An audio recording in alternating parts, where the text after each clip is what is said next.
Are we ready? Yeah. All right. Welcome back, everybody, to the morning. Are you? Wow. Okay, here we go. Welcome back, everybody, to the morning after. We are on today with our Father's Day episode. Happy early Father's Day to all the dads out there.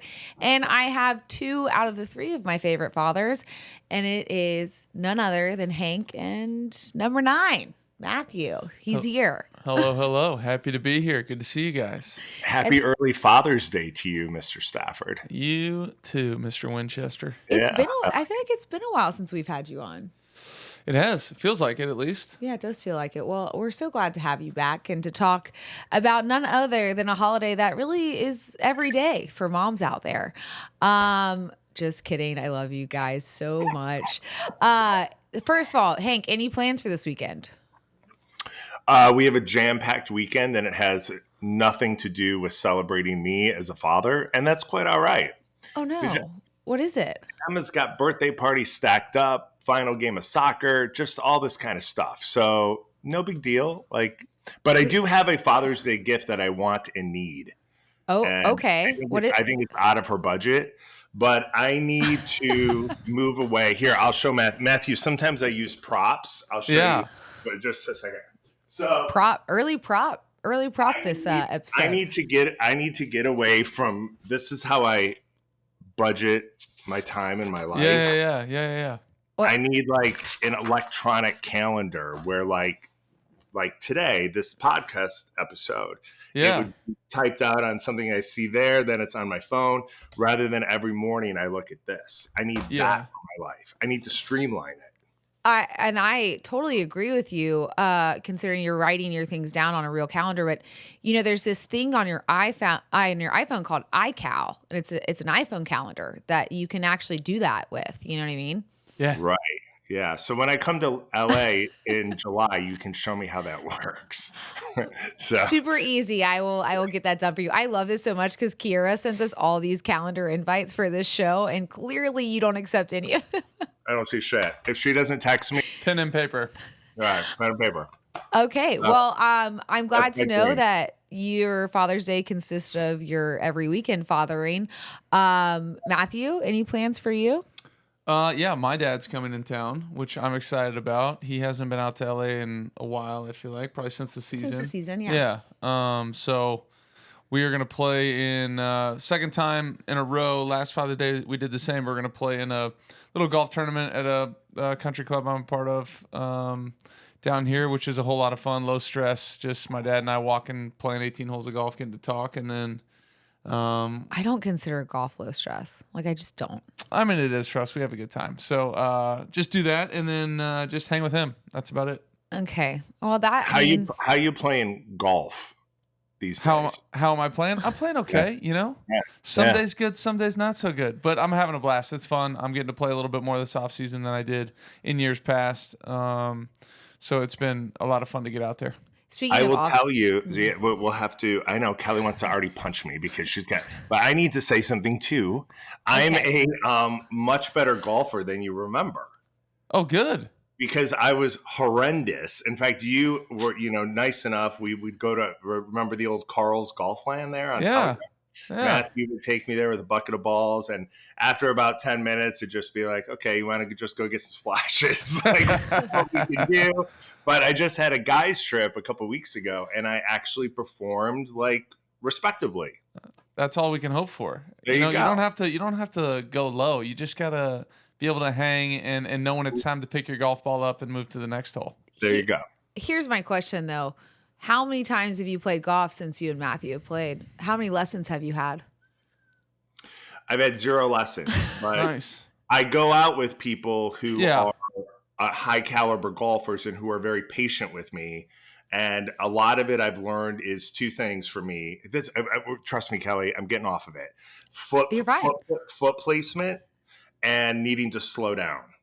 Yeah. Because I play golf like how I want to play tennis and just whack it. And you don't do that in golf. You got to chill out. And that's the mental of golf.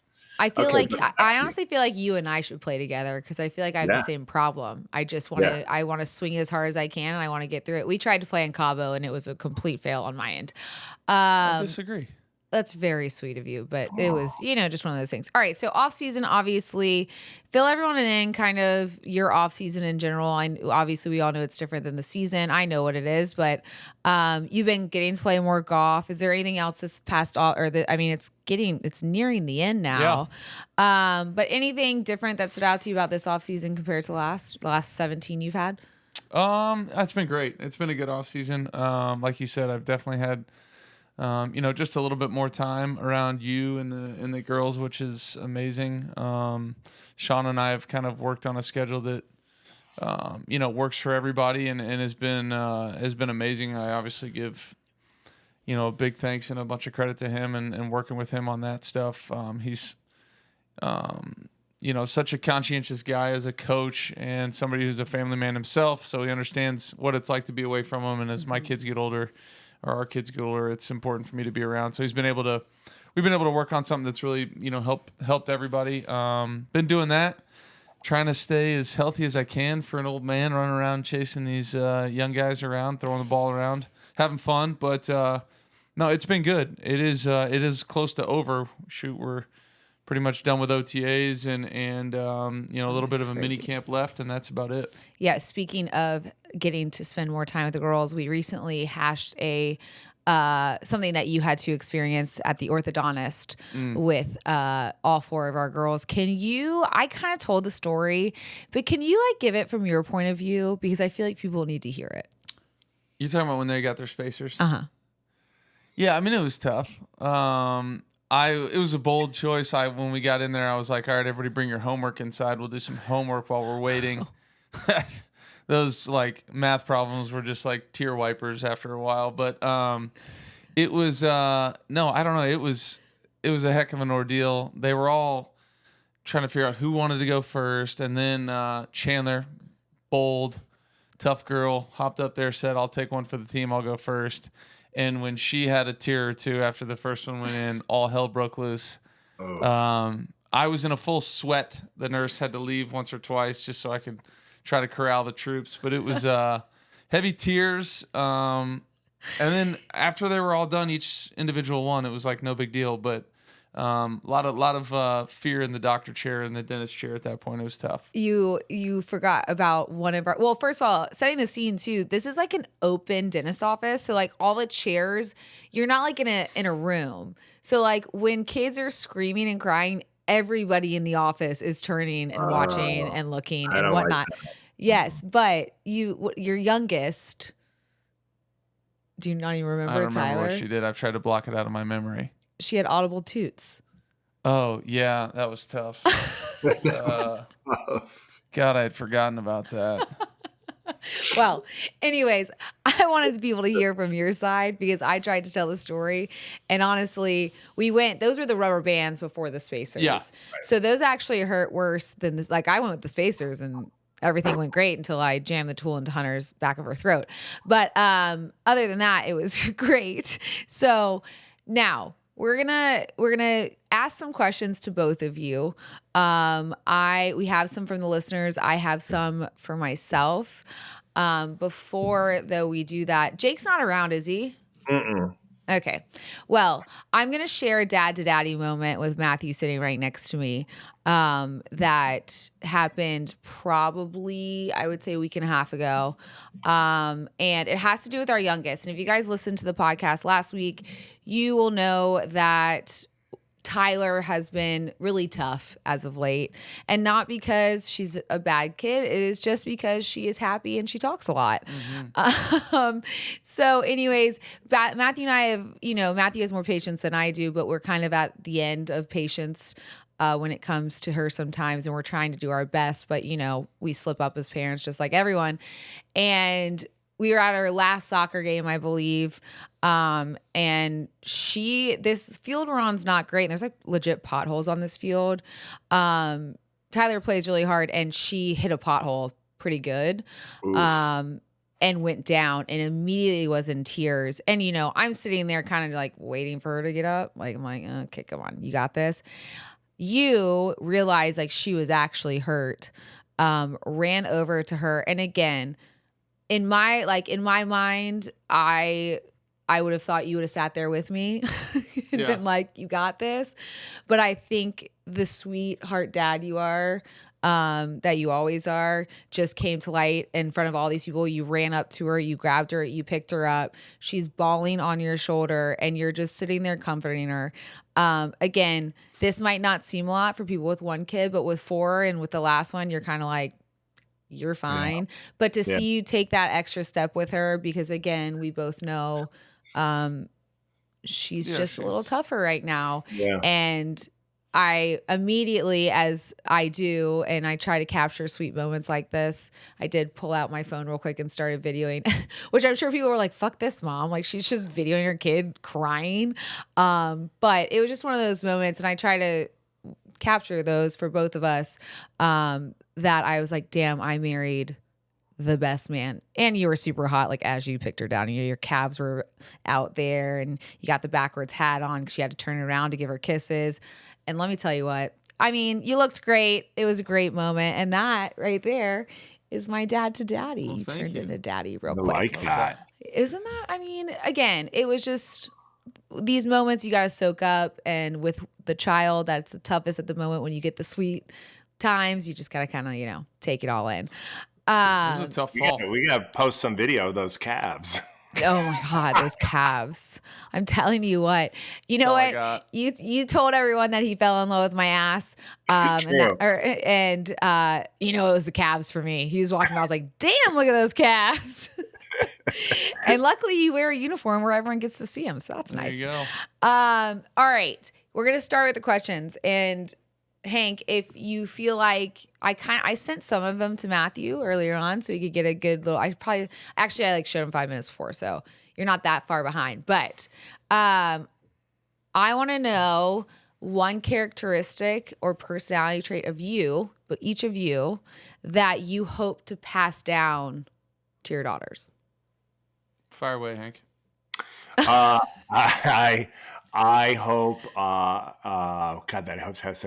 My daughter really does have a lot of my personality, even though she's not biologically my daughter. I feel like it's nature nurture. But I think that I have a good sensibility of being able to, even in difficult situations, try to find like the ray of light and laugh when things are tough, or find a way to dig out of a hole.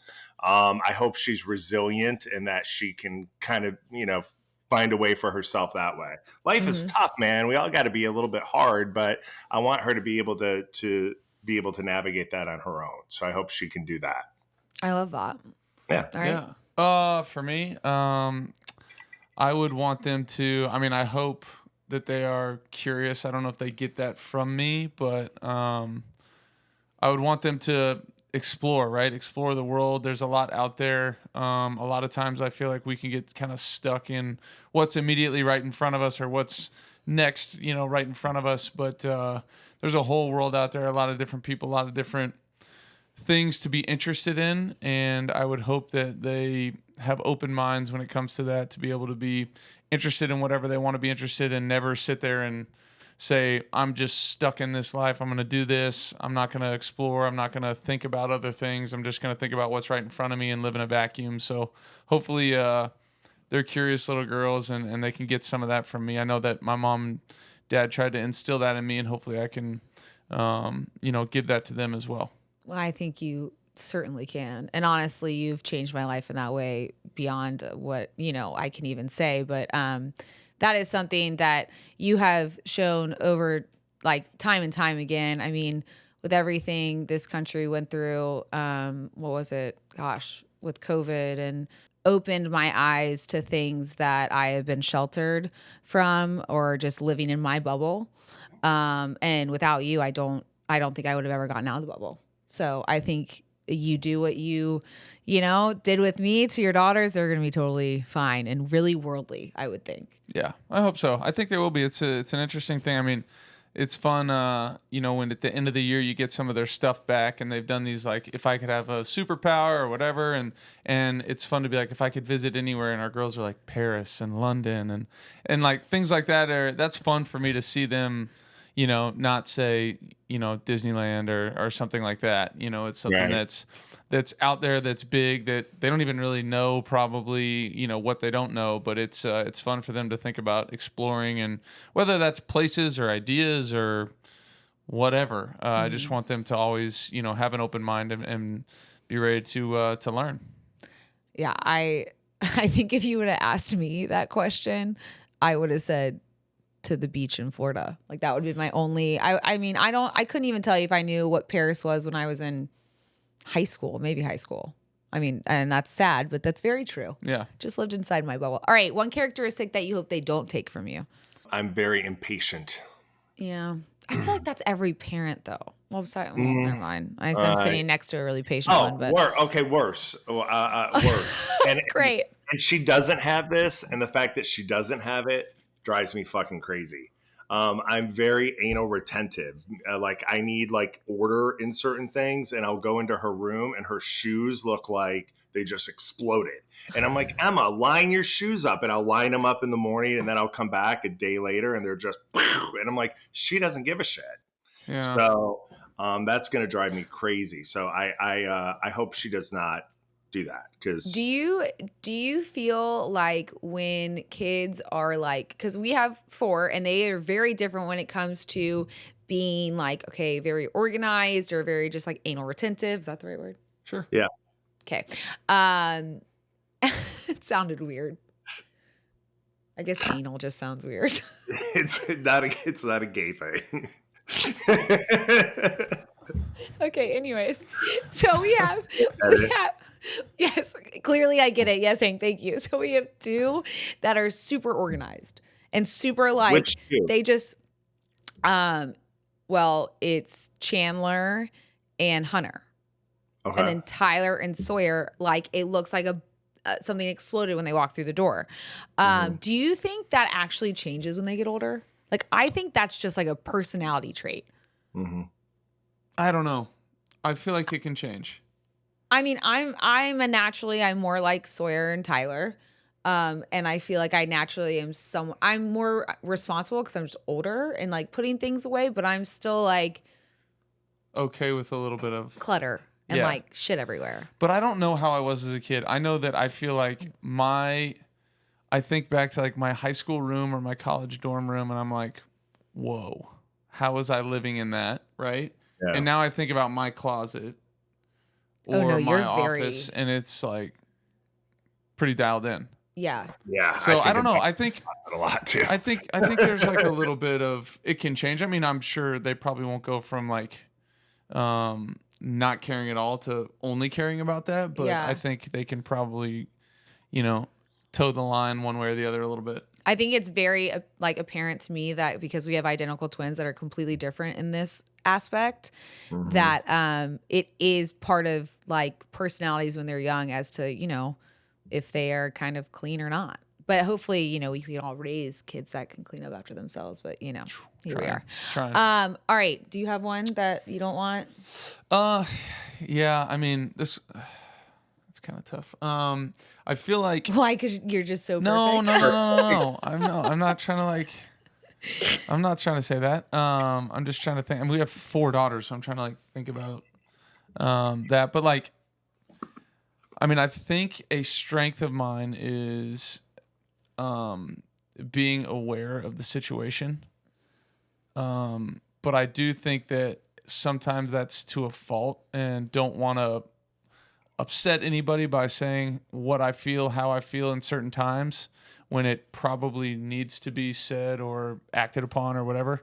And so I would hope that like, I would say non-confrontational a lot of times is how I act when I feel like there's maybe another way to solve a problem or another way to get something done, but sometimes it just needs to be said and upfront. And I hope that they feel strong enough and secure enough in themselves to say or do what needs to be said or done at all times, and not wait till a later date or think about another way to get around it or massage the situation, because certain times, I wish I would do that in a more direct manner. And I obviously am sitting next to the fastest way between 2 points is a straight line, Kelly B. So she handles a lot of that, and I hope they get that from her. I hope they get, to be honest, somewhere in between, for them.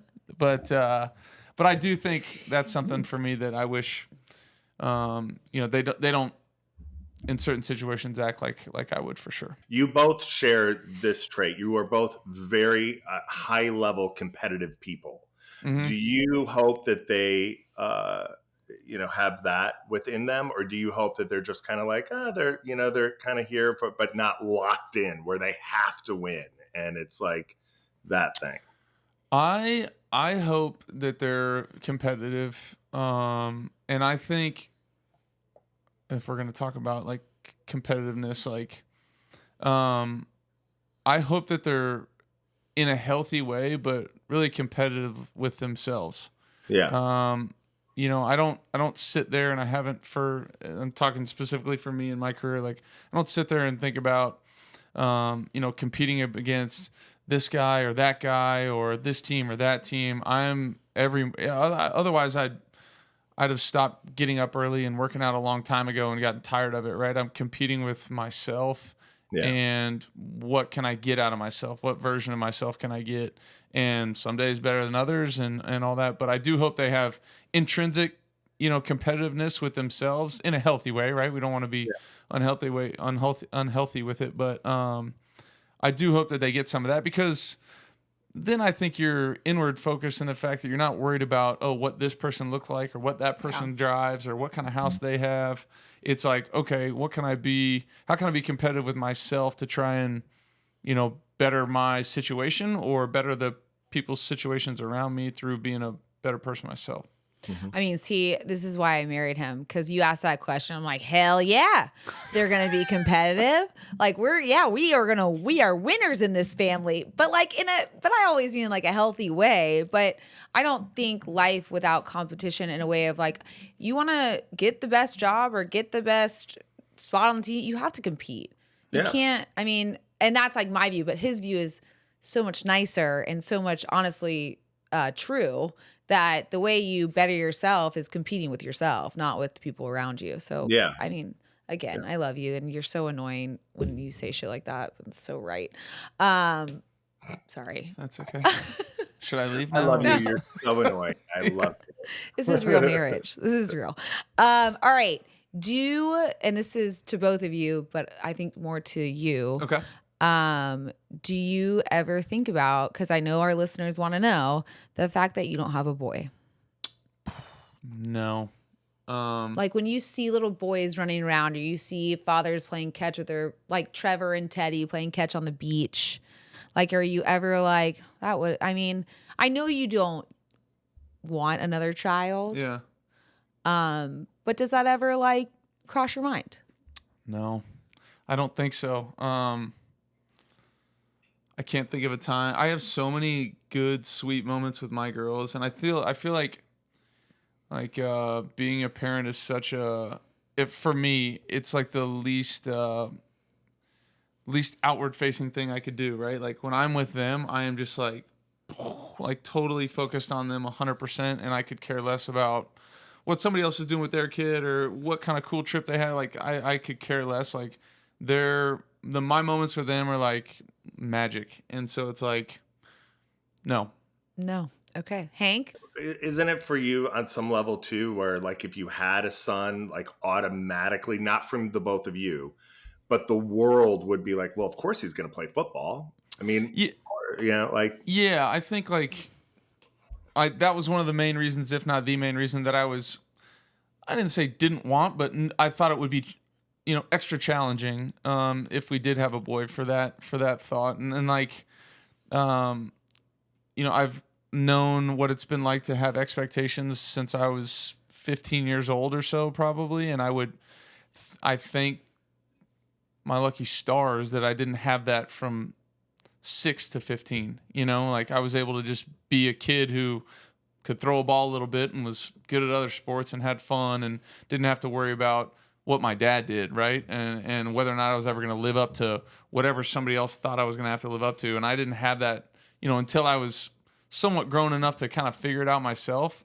But I knew that if I had a son or if we had a boy, like, that was possibility for a kid to be, 8 years old and everybody at the park looking at him going like, hey, why doesn't he throw it a little better? Or like I was 8 years old and didn't have a care in the world as to what was going on around me. I was trying to spin a Gatorade bottle a lot of times and see if I could make it spiral. So, yeah, no, I don't miss or think about not having a boy. What about you, Hank? No, I thought I wanted one, and when we went through the adoption process, we kept it open, meaning like a lot of people can self-select. You can say you want a particular sex, race, whatever.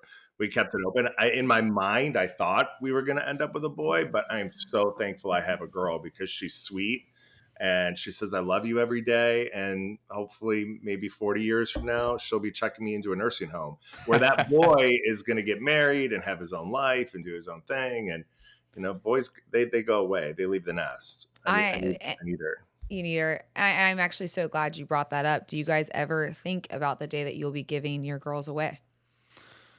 Well, I do when you send me videos of fathers giving their daughters away on wedding days. And I know. Get all teary-eyed, and it's awful. I think about having to do that 4 times. I mean, what an amazing moment, whether it happens or it doesn't. For whatever father gets the opportunity to do that, but at the same time, like, I can't imagine the flood of memories that would, come back to you at that moment. And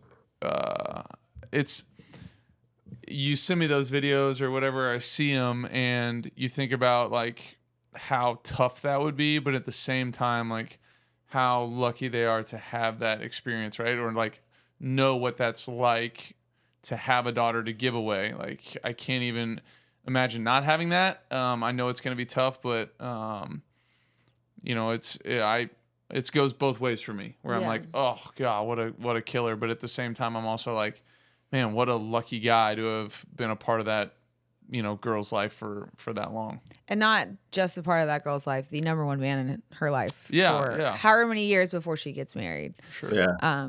Which that was the one video I sent you, and it killed me too. But dad talking about, I used to be the one that, I'd have to hold her when she cried at night. That was my responsibility. Now that's your privilege. And went through all the things that were his quote unquote responsibility and are now his son-in-law's privilege to do, which is pretty touching. But I am at again, obviously we don't have a boy, so I don't have a mama's boy thing. And I know that connection between father and daughter, which is honestly, Hank, why I love that you have a daughter, is so unique and special. And you will always be their dad. Now you might not be the number one man in her life or woman or whatever that ends up, but you will always be the figure that they look for guidance and stuff like that, no matter what. So I'm glad that you have 4. I'm glad you have 1. Can you tell me, since we're talking about being a girl dad, what do you think's the hardest thing about being a girl dad? For me, I think, we have 4 and then we have, a mother. So I feel like for me, it's the females are interesting beings, Hank. I'll tell you what, there's some emotional roller coasters that, I just am not tall enough to ride. And so I don't get on them. But there's some emotional roller coasters that, I just am, that are foreign to me. And so I try to figure those out, try to hang there with them. But sometimes it's just, I'm sure you get the feeling too, where you're just like, whoa, where is this coming from and where is it going and why are we doing this? But I try to have patience with that, knowing that I don't know and I can't understand.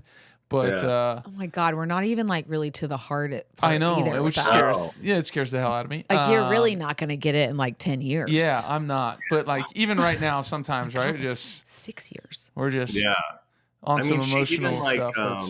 When I was little, I just don't remember doing anything other than, even as a gay, I guess I was a gay kid then, but I didn't do anything except run around and play tennis or softball, or, baseball, whatever everybody was doing. Yeah. Where these play dates, like I'm just like, oh my God, how are they having so much fun for 4 hours just wearing these Disney gowns? I like it's like horrible. Like, I mean, and just the things they talk about, and even at this age, I'm just like, oh my God, I can't relate to any of this stuff. Yeah, Do most you definitely. do you think being a girl dad's gonna be tough when she gets older and is going through like the female stuff, and you know you don't have a female in the home?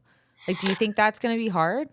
Yeah, I mean, thankfully I have a big community, and that includes you and like people I'm Mm. just going to have to lean into to family members who are going to have to kind of help navigate that. But I don't ever remember, like, now with women, it's different because your body does things that you have to address. But I don't remember ever having like a talk with my parents Well, about stuff like that, yes. or, I was mainly pointing towards the thing that women go through that men don't yeah. have to, and how you're gonna handle that. I don't But think she's going to want me to have that conversation with her. And I will tell you that this example, like a few months ago, I think I told you I took her to the doctor. And when we were in the exam room, the doctor asked, took her pants off and explained to her, a doctor's doing this and your mm, daddy's here.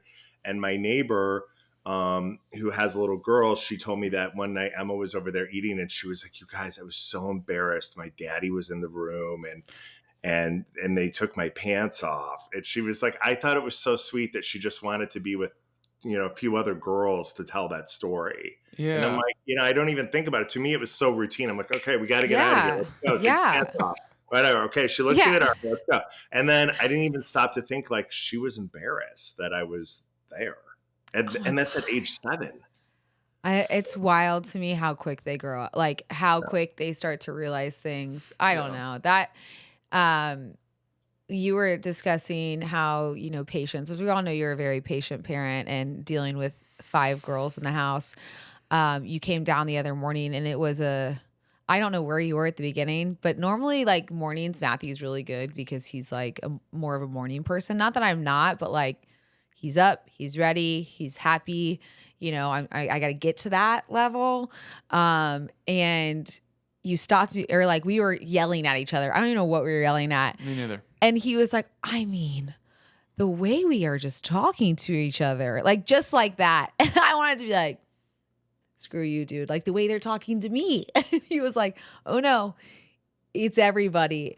And I wanted to look at him and be like, okay, well, I'll see you in 6 years and we'll really discuss how we're talking to each other then, because I'm sure it's going to be wild. And then he's like, I'm going to leave once a week every month. I'm just going to be out. And I was like, please take me with you. Don't leave me with them. No, he doesn't want you there either. He just wants gone. We've all heard of Nutrafol, and you may have heard of it as the hair growth supplement and wondered, I mean, do they actually work? If you saw the video of me in Florida flipping my hair and it taking me down, you know it works because my head was heavy. It's a fair question though. I mean, many hair supplements overpromise and underdeliver, but Nutrafol is different. As the #1 dermatologist recommended hair growth supplement brand, it's trusted by over 1.5 million people and is clinically tested to deliver real results in just 3 to 6 months. Guys, I love Nutrafol. I've loved it for a long time. I'm not going to stop taking it. I feel like my hair looks healthy and is growing, and I'm getting the hair back that I lost. So I am loving Nutrafol for so many reasons. I mean, who doesn't feel sexier in the summer when you have a head full of hair? So this summer, stop worrying about your hair and start making memories. For a limited time, Nutrafol is offering our listeners $10 off our first month subscription and free shipping when you go to Nutrafol.com and enter the promo code Morning After. Find out why Nutrafol is the best-selling hair growth supplement brand at Nutrafol.com, spelled Nutrafol.com, promo code Morning After. That's Nutrafol.com, promo code Morning After. Yes. I know. All right, we're gonna get into some of the listeners' questions now that they had for you guys. So first, you already said for Father's Day what you wanted, but any other ideas for people for Father's Day? Oh man, I don't know, Hank. What do you think? I think, like, I mean, I don't want anything. Like, there's nothing. I really would just love to spend time with her. But I think, like, like how you would want for Mother's Day. Sometimes the last thing you want to do is like be around your kids all day. I mean, maybe for Father's Day, it's like, hey, honey, you know what? I talked to a group of other guys. Some wives chatted. We've got you guys set up to play 18 today. Like, go have fun. Like, enjoy your day. Like, you know? Yeah. I mean, Okay. yeah. For you though, like 18 holes. No, of I'm golf? saying that's an Okay. idea. That's an Yeah. idea for somebody to know. I get to the 10th hole and I'm done. But yeah, I think maybe something like that. Maybe I Yeah. don't know. So time, just kind of like what we Time want with away. Mother's Day. Yeah, Yeah. yeah. You? Yeah. I mean, that's a good thought. Yeah, I mean, like I'm trying to think, like it's kind of full-fledged. I mean, for me, like baseball season, same kind of thing, right? Like, hey, you and some dads go catch a local whatever. For us, it would be a Dodger game or a Tigers game or something, something similar to that. But I also like reconvening at the end, right? Like lots of Yeah. times we'll do that or do something like that, and then okay, let's meet at our house for a cookout or whatever, so everybody can be together and hang out and enjoy each other. So I don't know. That's all the kind of stuff that I want. I don't want like gifts. Yeah. Yeah. Well, I'll tell you, I feel like men like to be on the grill. Like it's like manly for y'all. Yeah, like I think it's fun to be outside, cook, feed people, like have the kids run around the backyard. That's kind of fun. Yeah. It's like the last thing I want to do on my day is cook. It sounds miserable. But I'm so happy for you because I think that's what we're doing. I don't honestly really know yet, but we'll figure that out. All right. Besides any family of yours or any family members, who is a father figure that you guys look up to? So like athlete, friend, celebrity, doesn't matter. Oh man. Well, I mean, I've said it before, like a million times. Like Matthew helped teach me a lot about being a dad. And I still remember it was that moment. Those twins were just fresh out of there. They were just like a week old, and we were in your living room of your house here, and they didn't want to take their bottle, or something was going on, and they were losing it. And Kelly, you started to lose it because it's frustrating, right? You're like frustrated. And he was just like so calm in that moment. And he said, Kelly, eventually they're going to eat food. And I was like, wow, you use that for everything. Like I freaked out 14 months later because she wasn't walking. Well, eventually she's going to walk. Like eventually it all works itself out was what I took from that. Like you can stress out and you can freak out, but like eventually things will handle themselves. Yeah. And so I think that you do a really good job of just that, like putting things into perspective. So I nominate you as my person. That's really sweet. Well, thank you, Hank. I'm trying to like, who I actually was playing golf with recently who I think has done a good job, and his kids are older than ours. So it's kind of fun to watch that happen and see the realization of upbringing and all that kind of stuff. But I do think Andrew Whitworth has done an unbelievable job with his kids. He has 4. He's got a set of twins. They were in a similar situation we were when it came to, as many kids as they had under a certain amount of age, and it can be stressful. But I know him as a human being and how he is. We're similar in our patience, I feel like, but just the way he's raised his kids, the kids that they've turned into, he and his wife have done an unbelievable job. But as a dad, I definitely think he did a great job, and I played with him, at the end of his career, and his, ability to be not only a great teammate and player for our team, but there for his family, whether I was, sliding out early in the morning and making sure he was at something for them at school or for sporting events, but still, giving our team and every, our organization everything he had. That's a lot on somebody's plate, and he handled it really well. I love that one because their kids are so How good. old are their kids? And all very different. And all very different and Yes. talented at all different things. I think the twins are like 15 now. Yeah. 16. Yeah. They're it's up like there. 16, 14. Well, I don't know if they're 16 yet. I don't think they're driving. But maybe. I don't know. I think maybe it's like they are. I don't 16, know. 14, 13, somewhere around in there. But they had 4 very similar to us, under like 4 or 5 years old. Oh my God, they're the nicest kids. Yeah, they're great kids. You tend to not compare, but you're like, wow, these are really good kids. Like, I hope I'm doing just as good as a job. And then you go home and one of your kids is rolling their eyes at you and yelling at you, and you're like, fuck this. Like, I suck. But hopefully with age, I don't know, with 4 girls comes grace. We'll figure it out. They're going to be just fine. Confidence in little girls, which I know is really, honestly, one of the most important things you can instill in them, especially with the world that we live in. If you guys had any advice on that, like what's one thing you would say about how you can instill confidence in little girls? from a male point of view, because I feel like females, yeah, we can sit there and say things and try, but honestly, as sad as it might sound, a lot of, I believe, confidence, especially in little girls, comes from the father figure. Yeah. I mean, for me, I would hope, that they had a really good understanding on what's important and who matters. And I think if you can kind of, I'm putting it as short and sweet as I can because I feel like you could go for an hour on this, but, if you could figure out what's important, and that might be different to certain people, but what's important in your life and what's important to you and who matters. And, what, especially with the world today, like whose opinion matters I think, I don't know, those two things just popped in my head right now. Yeah. I don't know if those are right, wrong. You're putting me on the spot for a really deep, like tough question. I think that was a great things answer. to me are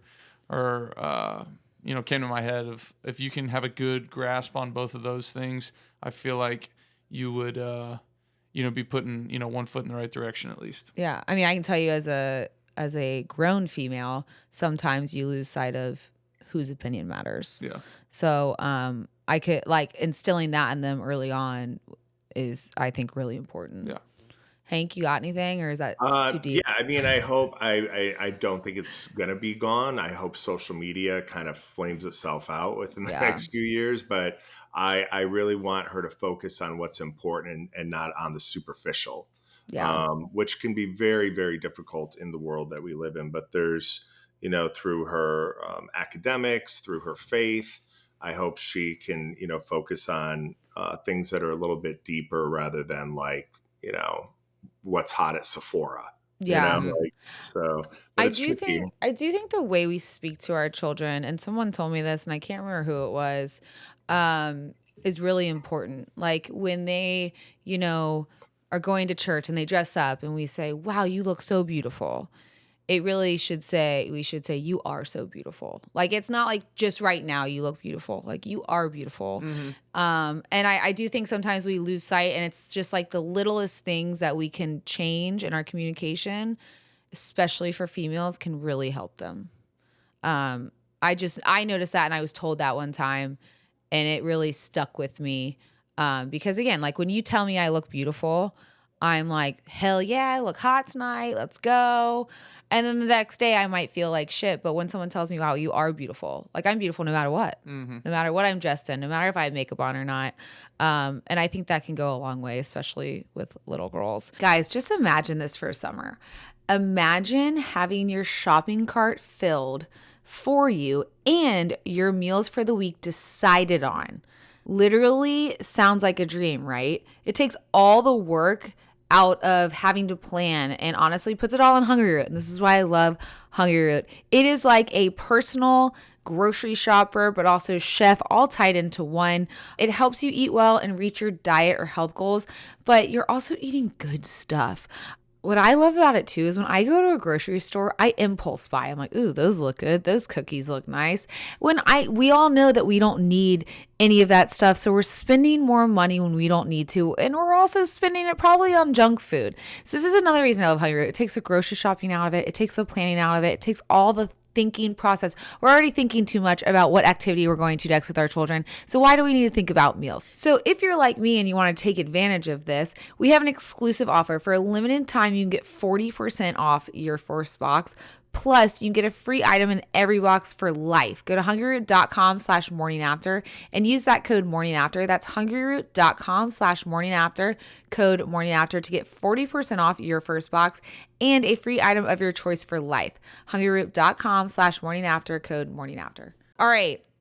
I have one thing for you that I'm going to show you. Hank, yours is coming later, I believe. But I kind of want to get your reaction to it on the podcast. Okay. Okay, I love you. I'm going to show you it. Okay. Hank, you're just going to have to sit tight for a second. I love you. Sorry, pal. Favorite memory. All right. Making pizza, and it was a mess, and we didn't care about it. We just put our music and danced. Oh, and where were you making this pizza? At the dinner table. At the dinner table? I love that memory. over to us before games, and he takes off his helmet and kisses us. That's really sweet. I love that memory. That's probably his favorite part of the game. What do you think? Yeah. Yeah. My favorite memory when I'm about to go on the floor at gymnastics, I look over and Dad is cheering for me. It's very sweet.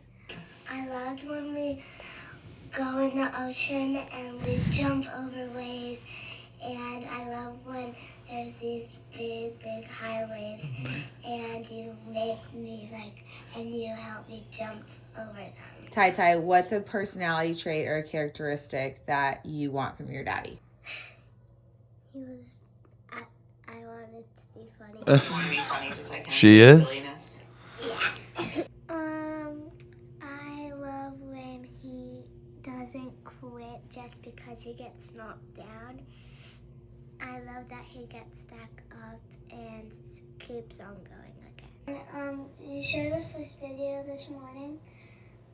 This girl singing, she was really good, and whatever we do, we just give it all we got. Yeah, our daddy. I want to be helpful like my daddy because I love when he helps me with my homework, and I want to do that with my kids when I grow up. Lesson you learned. All right. That I pranked the school, and that he told me to never get caught because you can get a big trouble. So I like that you're really gentle, and when mommy, you're really gentle with mommy. All right. He taught me how to blow my nose the correct way so that I don't get sick. That's an important lesson, yeah. This is Funny so story good. about your daddy? Yes, that he's always tricking Tyler. Teasing Tyler. I love when he goes behind walls when we try to walk upstairs to go to bed in the dark and scares us, and I'm like, oh my god. So when we watch movies, he tries to make when there's boys in the movie, he tries to make the sound, and one time he said, we got to go to gymnastics. So good. Okay. So That's my Arnold Schwarzenegger impression. We were watching Arnold Schwarzenegger or something, and I went for it. The Governor. It's good. I mean, I love it, but I love the traits that they chose. I mean, I think one was like silliness or like being funny, helpful, gentleness, which I think, again, and I love that she put me in there. I think she might have been putting me in there because I'm not so gentle. You know, she was like, compared to mommy, you're really gentle. But I think hopefully she was saying because you're gentle with me as well. And then I forget what Chandler's was. Oh, resilience, getting back up. And to be honest, yes, I believe you are instilling all of those in them. Which again, I love you so much. I think you play a lot of roles in this life to a lot of people. But as we both know, being a husband and being a father, your two most important. And I will say, I think you do those two better than any other role you have. Thank you. So I love you. I'm so glad that you are the father of our children. I know that they will be taken care of later on in life because they will compare everyone to you. And that's a tough comparison. And Hank, same for you. Like Emma is so lucky to have you to guide her and also just to compare when she's older. Like, nah, you're not like my dad. I'm out. And so to both of you, I hope you have an incredible Father's Day. To everyone out there as well, to all the dads, thank you for all that you do. To my dad, I love you so much. There's a reason I married the man sitting next to me, and it is because I compared him to you, and he was able to, exceed my expectations. So I love you, Dad, and to all the other dads, happy Father's Day. We hope you have an amazing one. And thanks for tuning in this week. Remember to rate 5 stars, like, comment, let us know your criticisms of Matthew since we don't have very many. Save those. Please, somebody say something bad. Somebody say something bad. We love you guys. We hope you guys have a great rest of your week, and we will see you Thursday for TMA. Until then, have a splash. Make splash. Thanks for having me. Oh yeah, thanks. Love you.